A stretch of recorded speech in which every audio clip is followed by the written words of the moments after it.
అయ్యా deputy CM గారు, మీరు నేను హౌస్ అడ్జన్ కాగానే పోదాం అధ్యక్ష, అశోక్ నగర్కి పోదాం, మీ ముఖ్యమంత్రి గారు వస్తానంటే వారిని కూడా తీసుకొని పోదాం, సెక్యూరిటీ లేకుండా పోదాం, మంచిగా పర్సనల్గా పోదాం, పోయి అక్కడ ఉండే ఏ ఒక్క యువకుడు, ఏ ఒక్క యువతి, ఏ ఒక్క చెల్లెలు చెప్పినా ఒక్క ఉద్యోగం అన్నా ఈ ప్రభుత్వం ఇచ్చిందని చెప్తే నేను అక్కడనే రాజీనామా చేసి వెళ్ళిపోతాను అధ్యక్ష.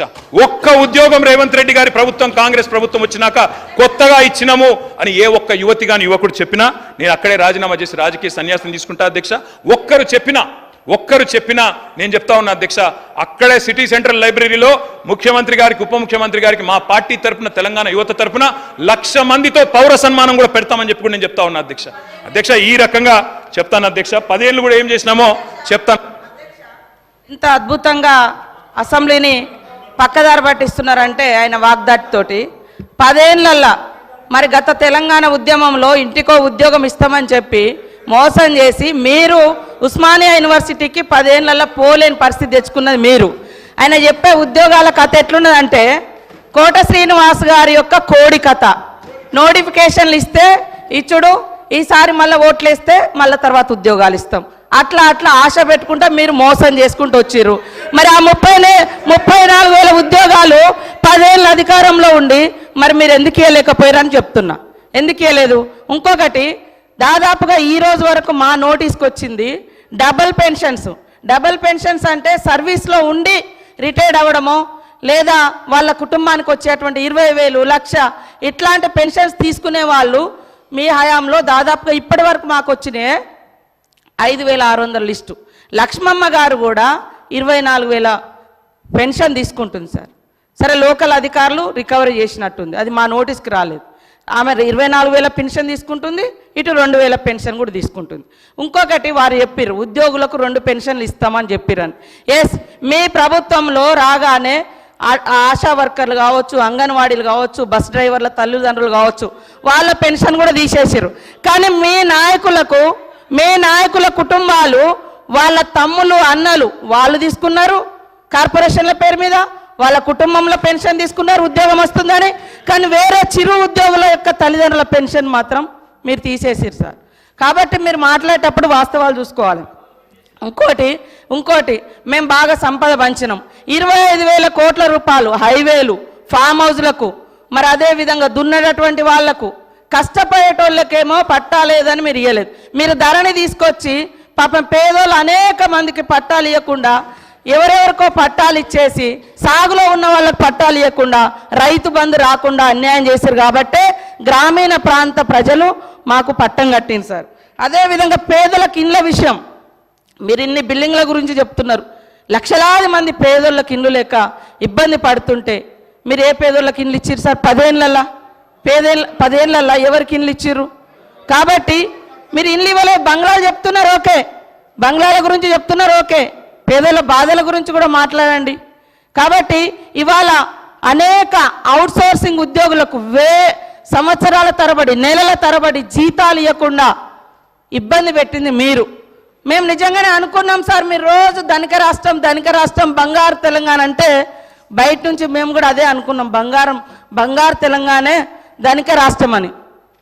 ఇవాళ మీరు ధనిక రాష్ట్రం ఇచ్చిపోతే మేమే మొత్తం అప్పులు చేసి ఇచ్చిన వాగ్దానాలు అమలు చేయనట్టుగా, మరి మీరెందుకు అమలు చేయలేదు? మేము 6 గ్యారంటీలు ఇస్తే మేము 500 గ్యాస్ సిలిండర్ అంటే మీరు 400కే ఇస్తామన్నారు.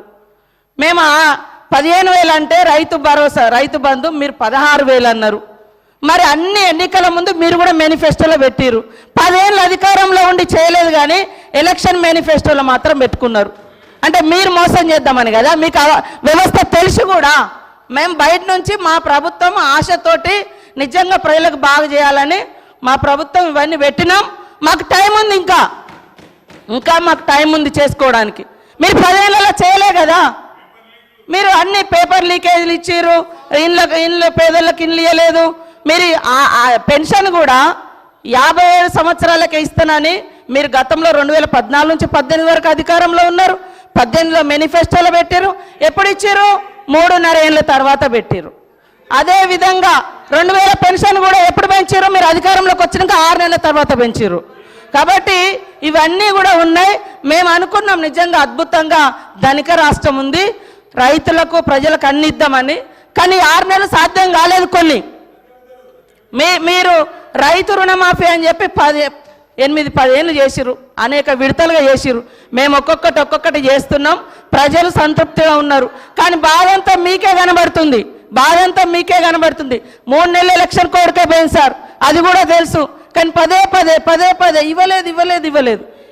ఇవ్వకుండా మాకు ప్రజలు బుద్ధి చెప్పేటప్పుడు చెప్తారు. ఖచ్చితంగా ఇచ్చిన మాటకు మేము కట్టుబడి ఉంటాం. కొద్దిగా ఓపికతోటి ఉండండి. మీరు కూడా చాలా చేయలేదు, కానీ మేము చేస్తాం. సార్, మంత్రులు ఇట్లా డిస్టర్బ్ చేస్తే అధ్యక్ష ఓపికతో ఉండమంటున్నారు. ఓపిక ఉండాల్సింది మంత్రులకు, ట్రెజరీ బెంచెస్కి, మాకు కాదు అధ్యక్ష. ప్రజల తరపున అడగడమే మా ధర్మం. 100 రోజుల్లో చేస్తామని హామీలు ఎవరు ఇవ్వమన్నారు? 100 రోజుల గడువు ఎవరు పెట్టమన్నారు? మేము అడిగినామా, ప్రజలు అడిగినరా? మీరు ఓట్ల కోసం అడ్డగోలు మాటలు చెప్పి 100 రోజుల్లో అన్ని చేస్తామని బిల్డప్లు ఇచ్చి ఇలా అడిగితే కంగారు ఎందుకు పడుతున్నారు అధ్యక్ష? మాకు 5 ఏళ్ళు టైం ఉందంటుండ్రు. మరి ఎలక్షన్ హామీలలో అట్లే చెప్పేది, 5 ఏళ్లలో చేస్తామని చెప్పేది ఉండే. 100 రోజుల్లో చేస్తామని ఎవరు చెప్పన్నారు? వారు చెప్పారు కాబట్టి చెప్తున్నా అధ్యక్ష. వారు అన్నారు ఆసరా పెన్షన్లు. అవును అధ్యక్ష, మీరు మాకు 200 రూపాయల పెన్షన్తో అప్పచెప్పిపోతే 2014 10 రెట్లు పెంచి 2000 చేసింది కేసీఆర్. ఆడపిల్లలకు పెళ్లిలకు మీరు 1 పైసా ఇయ్యలే, 1,116 ఇచ్చింది కేసీఆర్. రైతులకు మీరు ఎన్నడూ 1 పైసా ఇయ్యలే. రైతులకు పెట్టుబడి భారతదేశంలో స్వాతంత్రం వచ్చిన తర్వాత మొట్టమొదటిసారి 72,000 కోట్ల రూపాయలు ఇచ్చింది కేసీఆర్. అధ్యక్ష, ఏమి చేయలేదని మాట్లాడితే మాకు అవకాశం ఏంటి, ఇంకో గంటన్నర చెప్తాం. మంత్రి గారు కాబట్టి వారు ఏమైనా చెప్పొచ్చు అనుకుంటే కుదరదు అధ్యక్ష. వారు అన్నారు ఉద్యోగాలు ఎన్ని ఇచ్చారు. అధ్యక్ష, నేను మంత్రి గారికి చెప్తా ఉన్నాయి, నేను వారికి పంపిస్తాను. నాకు తెలుసు మీరు అడుగుతారని. మా ప్రభుత్వం ఉన్నప్పుడు అధ్యక్ష 2,32,000 ఉద్యోగాలకు మేము నోటిఫికేషన్లు ఇచ్చాము. 1,60,083 ఉద్యోగాలు భర్తీ చేసినాము. ఇంకొక 40,000 ఉద్యోగాలు ఈ రోజు మీరేవైతే కాగితాలు ఇచ్చి ఫంక్షన్లు చేసుకుంటున్నారో అవన్నీ గత ప్రభుత్వంలో ఇచ్చినాయే, మీరు ఇచ్చినాయి కాదు. అందుకే నేను అడుగుతున్నా తెలంగాణ యువత పక్షాన, మీరేదైతే మాట చెప్పినరో 2 లక్షల ఉద్యోగాలు ఇస్తామని, గత ప్రభుత్వం ఇచ్చిన ఉద్యోగాలు మైనస్ చేసి మందికి పుట్టిన బిడ్డలు మా బిడ్డలు అని చెప్పుకుంటూ కాదు, మీరు ఉద్యోగాలు ఇవ్వండి. 2 లక్షల ఉద్యోగాలు మొదటి సంవత్సరంలో ఇస్తామని చెప్పారు. మంత్రి గారికి నేను పంపుతా ఉన్నా, సీతక్క గారికి మీ ద్వారా దయచేసి ఉద్యోగాల సంఖ్య చూసుకోండి అని చెప్పి కూడా నేను విజ్ఞప్తి చేస్తా ఉన్నా అధ్యక్ష. నేను ఇంకొక మాట కూడా చెప్తా ఉన్నా అధ్యక్ష. చిరుద్యోగుల గురించి వారు మాట్లాడారు అధ్యక్ష. కాంట్రాక్ట్ అవుట్సోర్సింగ్ ఉద్యోగులకి ప్రభుత్వ ఉద్యోగులతో సరి సమానంగా పిఆర్సీ ఇచ్చిన మొట్టమొదటి ప్రభుత్వం కేసీఆర్ ప్రభుత్వం అధ్యక్ష. తెలుసుకోవాలి వారు అధ్యక్ష. తెలుసుకోకుండా వారు ఇట్లా మాట్లాడడం కరెక్ట్ కాదు. గౌరవ మంత్రి గారిని నేను విజ్ఞప్తి చేస్తా ఉన్నా అధ్యక్ష. మేమేమో సరే మేము చేయలేదన్నారు. మరి నేను అడుగుతా ఉన్నా అధ్యక్ష, మీరేం చేస్తున్నారు? పోస్టులు పెంచమని అడిగితే పోలీస్ జులుం అధ్యక్ష. పోస్ట్ పోన్ చేయమని కోరితే దౌర్జన్యం. ఉస్మానియా హాస్టళ్లలో జొరబడి అరెస్టులు, సిటీ సెంట్రల్ లైబ్రరీలకు చొచ్చుకొని పోయి అరెస్టులు, అమ్మాయిలను అరెస్ట్ చేసి అర్ధరాత్రికి వదిలిపెట్టరు, కిలోమీటర్లు దూరం నడిపించి క్యాంపస్లో ఉరికిస్తా ఉన్నారు. ఇంకా అవమానించే మాటలు అధ్యక్ష. గౌరవ ముఖ్యమంత్రి గారు అంటారు వాయిదా వేయమని అడిగితే గ్రూప్ 2ని కొంతమంది నిరుద్యోగులు సన్నాసులు వాయిదా అంటున్నారు, కోచింగ్ సెంటర్ల కోసం వాళ్ళ డబ్బుల కోసం అడుగుతున్నారన్న భావ్యం అధ్యక్ష. ఎవరైతే మిమ్మల్ని అక్కడ కూర్చోబెట్టినరో ఇవాళ వాళ్ళని అవమానించడం భావ్యమేనా? మేము ఏం అడుగుతున్నాం డిప్యూటీ సీఎం గారిని అధ్యక్ష? మీరే చెప్పారు ఇక్కడ ఉన్నప్పుడు బట్టి విక్రమార్క గారు, గ్రూప్ 1లో 1:100 పిలవండి, గ్రూప్ 2లో మీరిచ్చిన మాట ప్రకారమే 2,000 పోస్టులకు పెంచండి, గ్రూప్ 3లో 3,000 పోస్టులకు పెంచండి, మెగా డిఎస్సి మీరే అన్నారు 25,000 ఉద్యోగాలు ఖాళీగా ఉన్నాయని మెగా డిఎస్సి వేయండి.